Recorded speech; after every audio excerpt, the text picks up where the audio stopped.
Hi, I'm John Stewart, Chief Investment Officer of Farmers Trust Company.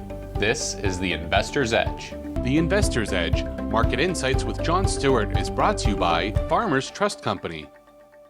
Hi, I'm John Stewart. Welcome to the Investor's Edge. First up, the week in review. Inflation accelerates again. So talking about inflation has become fairly routine at this point, but the October Consumer Price Index, or CPI, ran ahead of already lofty expectations. The headline number was up an annualized 6.2%, a new high for this cycle and the highest reading in more than 30 years. The hotter than expected inflation report caused some volatility in the stock market over the last week, but there was a quick rebound and stocks are now trading back near all-time highs yet again. So the resilience of the market has surprised even the most optimistic of bulls.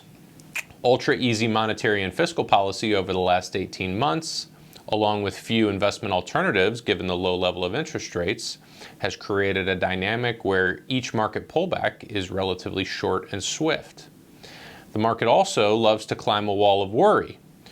Tread carefully, however, that wall of worry is starting to turn into a wave of euphoria, which may have set the conditions for a little bit of rougher waters ahead on the horizon. For this week's featured insight, be immune to the herd. So herd behavior is one of the most timeless characteristics of the investment landscape.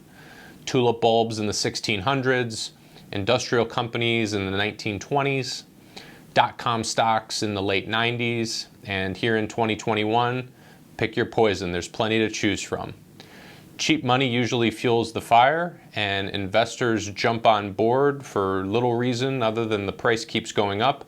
They see their friends getting rich and they don't want to miss out on the party.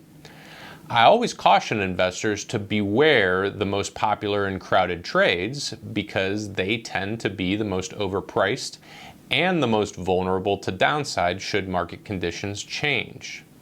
As inflationary pressures continue to mount, liquidity conditions should tighten, and that could cause the herd to feel the most pain.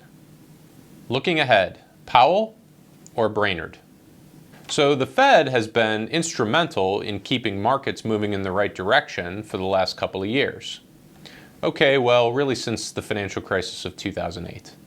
Their ultra-low interest rate policy, the Fed funds rate has been at or near zero for the better part of the last 13 years, as well as their bond buying programs, which effectively conjure money out of thin air, have allowed corporations to borrow cheaply in the financial markets, using the proceeds to buy back stock, which pushes up earnings per share and helps keep stock prices moving higher.